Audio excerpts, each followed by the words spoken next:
Malaking pagbabago ang naghihintay sa ASAP natin to. Matapos itong opisyal na nagrebrand bilang ASAP XP at lumipat sa primetime slot simula May 17, 5:30 p.m. Excited ang mga kapamilya stars na sina Angeline Quinto at Eric Santos sa panibagong yugto ng longest running musical variety show ng bansa.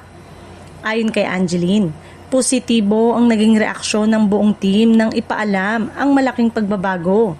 Aniya, wala raw naging pag-aalinlangan dahil bahagi ng trabaho nila ang pag-adapt sa mga pagbabago at masaya sila ang kanilang programa ay mapapanood na sa mas premium na primetime slot. Ibinahagi rin ni Eric na malaking adjustment ito para sa kanila dahil sa loob ng 31 years. Nakasanayan na ng lahat na noontime show ang ASAP pero sa halip na mangamba. Excitement, umano ang naramdaman nila dahil tila nagkaroon muli ng panibagong sigla ang buong production.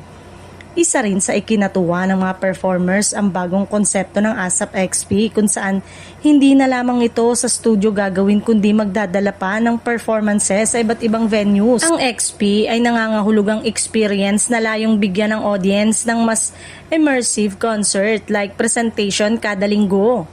Sa gitna ng pagbabago, naging emosyonal din sina Angeline at Eric ng pag-usapan ang pinagdaraanan ng ABS-CBN.